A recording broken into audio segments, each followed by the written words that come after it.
Breaking the gray. Sarah, how are you? Okay, very good. Thank you, Russ. A little bit gravelly because we're broadcasting live from Dallas, where we just had the biohacking conference. So a little bit talked out, but otherwise very good. Well, if you've talked out, let's take it down a notch. Let's make this a therapy session. Let's talk through how you're feeling. What are your emotions? How did the event go? But I'm really glad to see you, and we have a special guest here today as well. Probably somebody from the Red Light Collective, I imagine. We have John. I'm very pleased to have John on. John and I have been smashing it at the biohacking conference. We did a joint booth here. So yeah, I think John, John, I'll let you introduce yourself. But yeah, definitely one of the core team from the Red Light Collective. Yeah, we're going with a new name for the Light Collective. It's going to be called The Firm. I'm security. That's my role. It was a great event. My first ever biohacking conference. So I guess that is the largest one in America. Sarah, you told me that you've done this like since the beginning, which was like 10 years ago. So I can't imagine how far it's come, but the event it wasn't what I expected. I thought it would be more like the European event we went to, but I thoroughly enjoyed it. And I think next year it will be in Austin. And I hope we can come back together as a team and perhaps get more of the Red Light Collective in, because it definitely is great to be together and offer that sort of one-stop shop, anything and everything liked. And there was even some people there that wanted to join the Light Collective. Yeah, we're starting to. You're also recruiting, as we're going. We're full this is a secret society. There's a lot of initiation hazing. So no, we're not letting you in until you understand the hazing part. I want to actually just get some perspective. And John, this is all about you, this show, but I'd love to, this episode, I'd love to spend 2 minutes talking about the event. Why is it, number one, describe big, and then what's changing?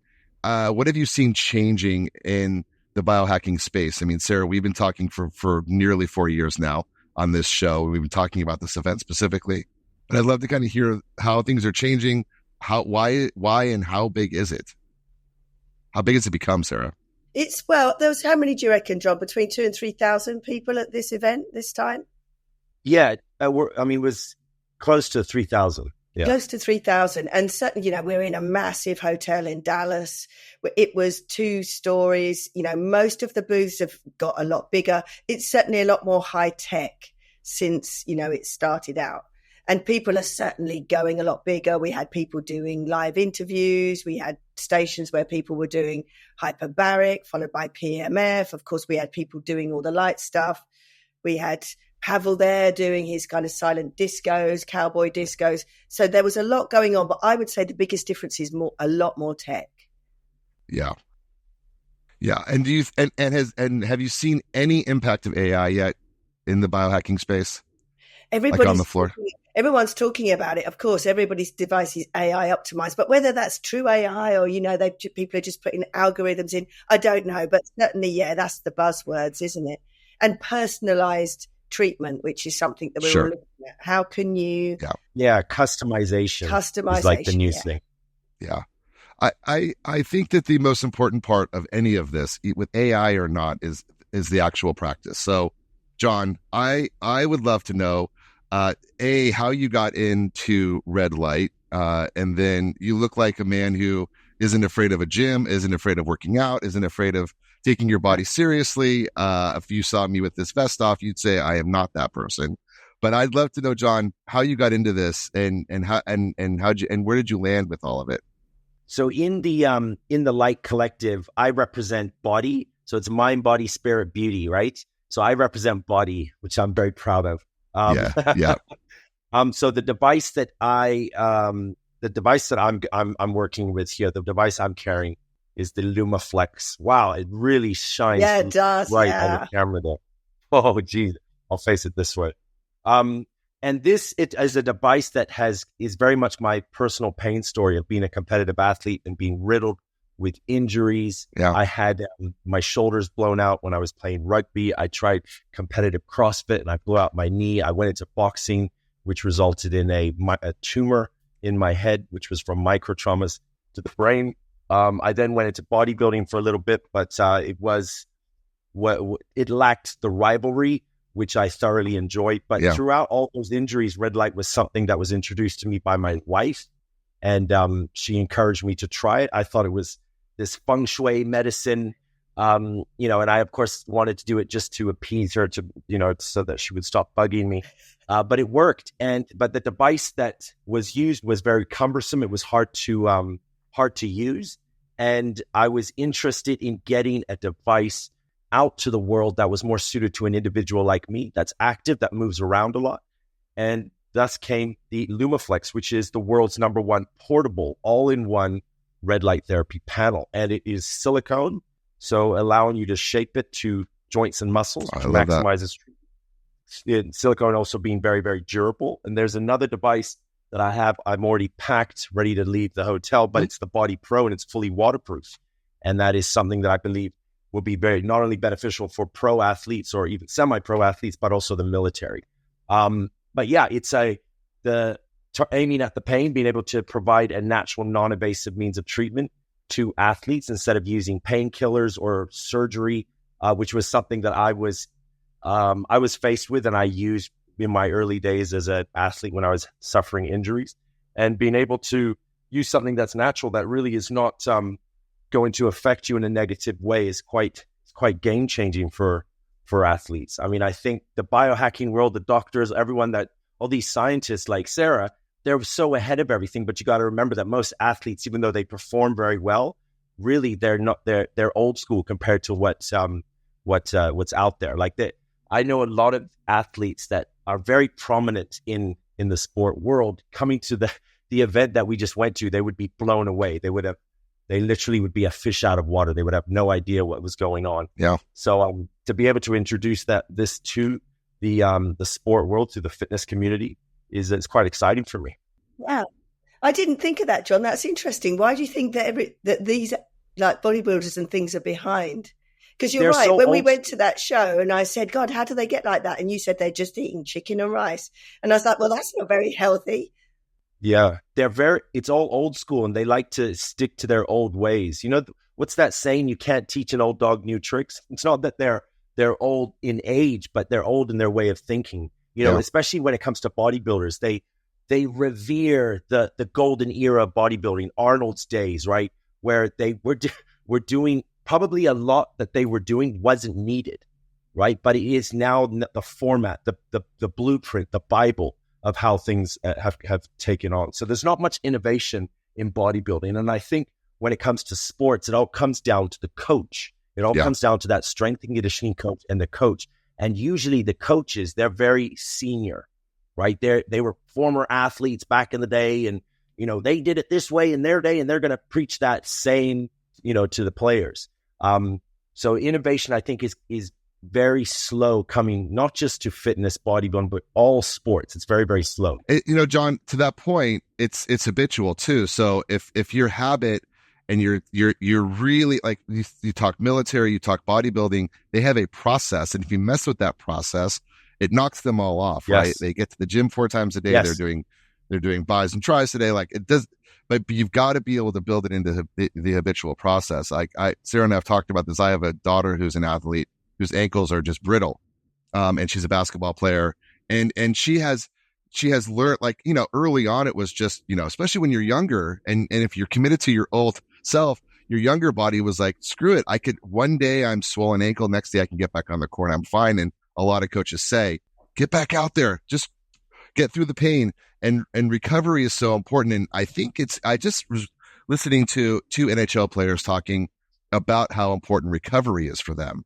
And they take recovery more seriously than they do the actual training, because of how just destructive the game is for them. Every game they've got to go. So they have this process of recovery.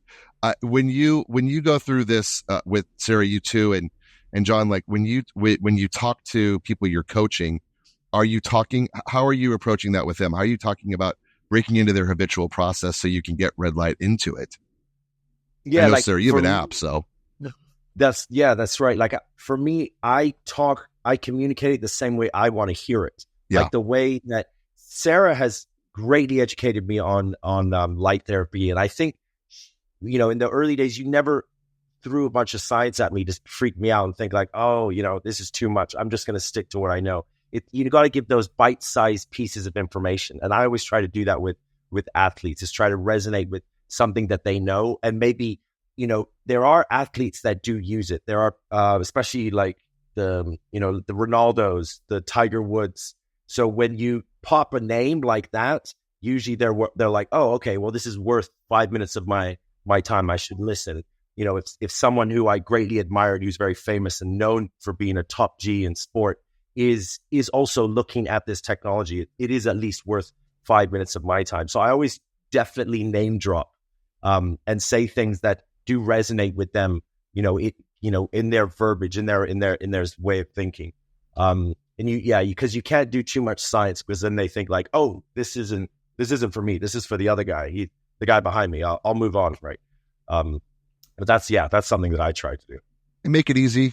I mean, that's the thing too, right? I mean, and by making yours flexible, Sarah, by focusing on the gut and the brain and making it small enough and portable enough is making it easy. You're not shipping giant devices to where you're going. But I guess that's the part too of just making it accessible. That's right. Accessibility. Yeah. It's That's easy, so but also key. with John, you know, because he's got his personal experience, you know, we can talk about muscle growth, we can talk about fibroblasts growing, we can talk about anti-inflammatory and pain relief, but then John's lived it, you know, so then, you know, you've got that real life example, because really it's quite incredible what you can do just using light. I mean, John's coming from a sports perspective, I'm coming from a brain perspective, but the technology is the same because you're affecting the body on a cellular level. That's right. Yeah. So it's really just the application. So it's just getting people to understand. And of course, John's got a great delivery unit that's specifically for that. You know, and his is even waterproof. So here at the biohacking thing, you know, we can get people in the cold tub using red light. You know, so there's ways that we can do that here. But just getting people to understand this is a very natural, brilliant technology that the body recognizes. It's just about the delivery systems. So I think once you've got the experience, like John has the experience, then you can start to educate people on why. And then people become interested because, you know, we all know that we're all got too much inflammation in our bodies.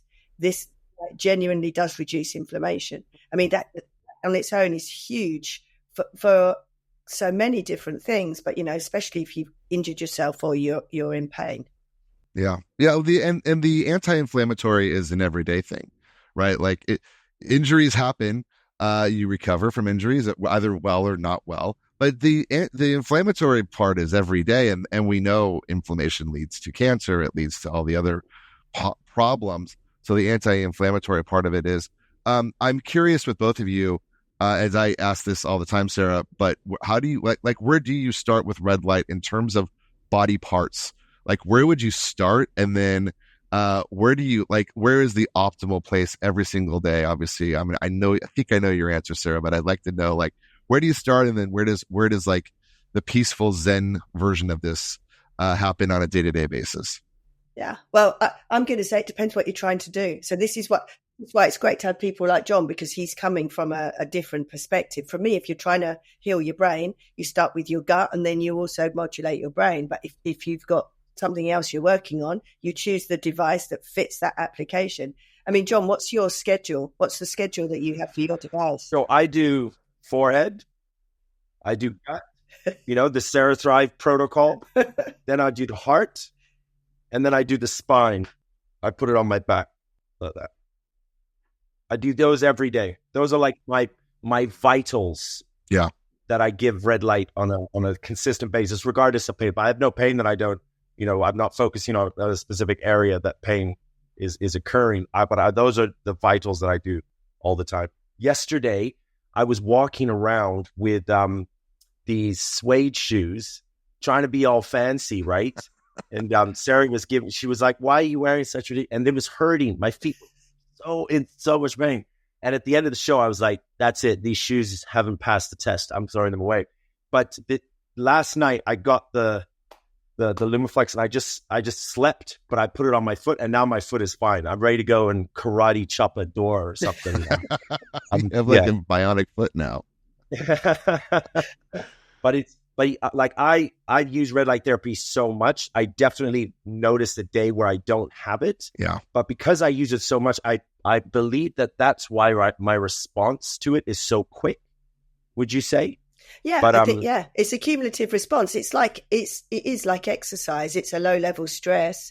So the more that you use it, the more the body can utilize the light, because the body is producing mitochondria to deal with the light. The more you use it, the more mitochondria your body produces.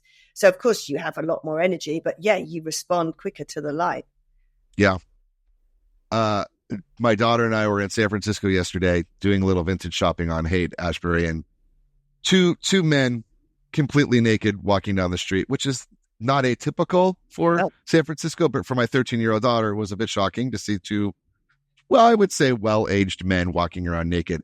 I am curious about full body, about like actually the full body exposure to red light and the benefits of it. And I don't want to get into I don't want to get into territory that's a little X-rated, but I'm curious though about testosterone. When I saw these men, I was like, well, I'm proud of myself. But also older men, testosterone, how does red light help testosterone? I mean, that broke the internet with a Ben Greenfield article I remember in Men's Health.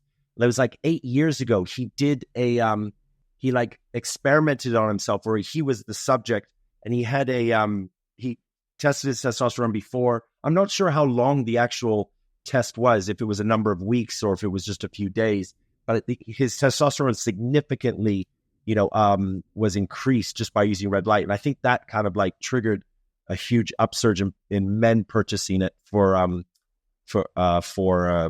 testosterone production. I know in Miami, there's a lady that has a sex clinic, and she likes the Lumaflex because it's silicone, so you can clean it, because she sells it to her male patients, and they can put it on their balls. Which is wonderful. That's great. But how that actually happens, Sarah, how does red light actually create testosterone, this hormone? Like, I know it works. I can testify. I will say one more thing, Sarah, on this. I have 3 people in my life who have been diagnosed with prostate cancer in the last month. Very close people in my life. PSA scores skyrocketed up this year. And I'm wondering too with prostate health, in that same area, same territory, you're talking about that too, and that's probably a lot to do with inflammation and sitting and other things. But does it impact prostate health too? Yeah, well, there's a couple of questions there. The testosterone question is, you are improving health on a cellular level, so you're improving the cells in the entire body. And if you're aiming it in a certain organ, you're going to be improving the health of that organ. And so it's going to function a lot better. Actually, we had Guti you aim it at your balls, right? That's where you can. You can, because of course, the cells that produce the testosterone and all the other hormones are there. And so you're aiding the efficacy of how that is working. We had Guti from MitoLux on recently, and he's using UV light because that's another way that your body responds to light to make these hormones. But certainly using red light therapy has been shown to increase testosterone. Actually, there's a lot of study in animals because it's big business in cattle farming, for example. So sometimes the need, makes people use these innovative therapies. And I think probably cattle farmers are way above people who are looking to improve testosterone. Right. Humans, which is ridiculous. Yeah. But that's where we're at. So definitely red light therapy for testosterone. With regards to prostate health, of course, it's going to help with health. I will just add one little caveat, though, is that at the moment, everybody who's in red light therapy is a little bit errs on the side of caution with regards to cancer and active cancer. And it's not that we're in any way saying that it's going to affect cancer, but there just isn't the evidence at the moment for us to categorically say to use it for those conditions. So we always err on the side of caution with that and go with the recommended advice, which is to, be very cautious. I'm sure post-surgery, things like that, very powerful. Wound healing, pain, circulation. These are things the FDA has already approved. You know, we can make these claims with all the devices, and that's why, like I say, John's device is so good because it is a pain relief device, and in some places where they've tested, even greater than opiates. Yeah. It's like people need to use it consistently, and people just don't know about it. That's right. Yeah. And I think equally for females too, with ovaries and production of eggs and things like that. I mean, again, we're not doctors. We're not talking about curing issues with fertility, but I imagine it probably has its benefits as well for regularity and things like that. Actually, Sarah, we've never really talked about that. We've talked to so many people on the show about that, about cycles and the actual the sun, but I'm wondering if that's a territory that's being explored. Oh, for sure. I mean, anecdotally, of course, John's there with his wife. I'm here. We all use it for like menstrual stuff, all of that, period pains, that's all going on. But yeah, there are lots of people looking into the fertility piece because that's it. You want to be as healthy as you can. And red light therapy, we're doing all these things with muscle building and pain relief, but you just got to realize it's just generally raising your wellness and giving you more energy. And then the body can do so many things. Yeah. John, is the device available, Lumaflex? And we're able to order it today, and I'm going to order about 10 for myself and just cover myself and my dogs and everyone with this device. I'm excited. That is great. You would really make this biohacking conference shows just so much better. That is, I've reached my sales quota for the events. Wonderful. But yeah, go to lumaflex.com. Okay. LumaLight flex as in flexibility, right? The flexible panel. But yeah, we can ship anywhere in the world in like less than a week. Pretty proud of that. And yeah, thanks so much for the support. 10 units, bro. Hey, listen, I mean, the podcast has done wonders for the income. Sarah and I are just living life large, flying business class everywhere we go. That's right. Private jet parked outside. That's right. I will say being a podcaster is a struggle, and we will do our best. But no, I think there's, John, in this, in this approach, I mean, we've seen lots of devices. I am not as trained as Sarah, but we have talked to so many device developers in this space. The flexibility part to me, like that is such it solves for jobs to be done and problem solving. It's such a great thing. And you've got two hands, you've got many body parts. And the places you mentioned, John, heart, gut, brain, spine, every day, those are my biggest worries and my biggest pain points. And I could give you a narrative of what my brain tells me every day about how sick I am, but we won't spend any time on that. But it's a great device. And is it one device? Do you have different sizes, different price points? We got two. Yeah, the other one that's packed away is the Body Pro, exactly the same, except it comes with a spare battery. And it's fully waterproof. It's also Bluetooth connected. So I'm actually developing an app. There's going to be some gamification in there, encouraging people to use it, how to use it, some guided meditation and things to optimize your use of it. Just encouraging people to use it. People are so digital now, and, having a notification pop up every now and then, reminding you to get your light therapy and reminding you that you have a portable device that you can use anywhere and get, your treatment on the go anytime. I think that's going to be the real game changer. That's what we want to do. We want to fully mainstream red light therapy. Yeah, John, you mentioned something, and I'm going to say this in all seriousness. The Red Light Collective needs to become an association, and if there's an association for red light, let's get them. There needs to be a lobbying aspect of this where we are lobbying all the devices, the Apple Watches, the Oura Rings, to have an acceptability level that isn't just UV rating and the dangers of UV, but also red light intake, so we can actually measure that on all of these devices and make it easy for your devices to talk to the Apple Watch, the Oura Rings, yes, and have proper measurement of this, because I haven't seen that yet. I think this Red Light Collective is the exact group to do that. So let's start lobbying these devices to capture red light intake. Sarah, what's the measurement for that? What would be the actual measurement we want to look at on our Oura Ring every day if we could? What, to measure the amount of light you're getting? Yeah, that's an interesting one. Yeah, I mean, already you can track the effect of the light. So, already we use heart rate variability, for brain function, we use QEEG. So people are starting to do it. And with regards to lobbying for red light, there are a few. There's a Shepherd University, there's WALT, which is the World Association for Laser Therapy. They still haven't it's a little bit old school. They haven't caught on to the fact that it's photobiomodulation. And in fact, when you go to the website, they changed it, World Association for Photobiomodulation, in brackets, L therapy. But, and actually that's the a terrible acronym. What is that acronym? Oh, the World Association. That's like 18 letters. That's like But actually they do a lot of good work, and we're going to the event, which is held in London this year, I'm pleased to say, in August. But yeah, certainly the Red Light Collective, we are aiming to get like-minded people together to give us a bit more power so that we can get this technology out to more people. So, we met some people here at the biohacking event. We have some other things going on. Yeah, because we really do need to do that. And yeah, it would be great. Let's kind of like a recommended daily allowance of light. Yeah.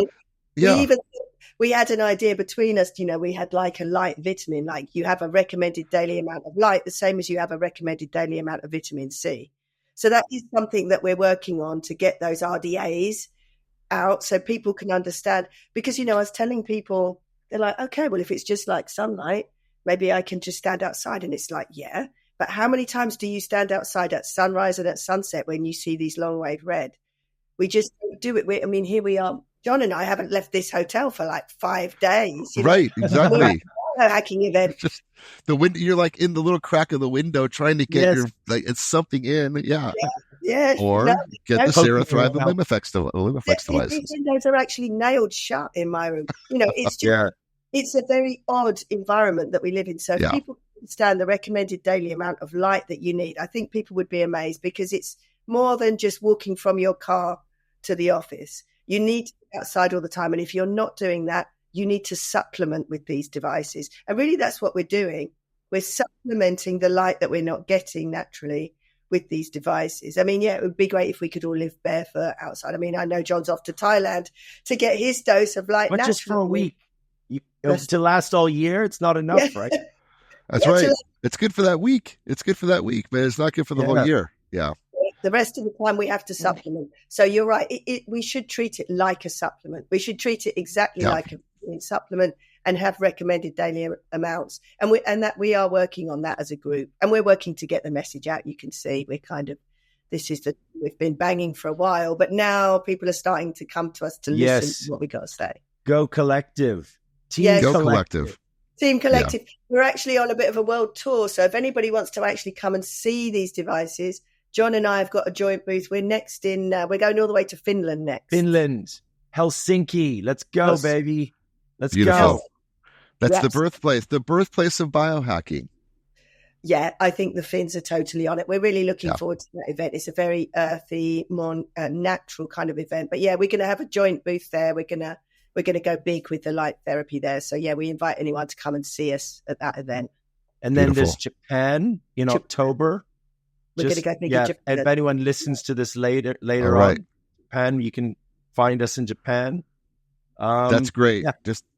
Let's just get lots of devices in your hands. Wink, wink. Lots of devices in hand to sell on site. That's the goal of all this. So, but I'm very honored to meet you, John. Thank you for joining us. But I'm excited to go buy a few today and get these things going, because I have Sarah's gut device and I put it all over my body. So I'm literally doing what your device does with Sarah's device. I know it's meant for my gut, but I'm like, so I'm excited. That's right. That's fantastic. Okay. Well, it's lovely to see you. John, I'll see you soon. Russ, I hope to see you soon. And everyone check it out. Lumaflex.com. Thank you very much. Go Lumaflex, go Collective, go Sarah Thrive. Let's get it, people. Join the light train. Let's get it. Okay. Thank you. Take care all. Breaking the gray.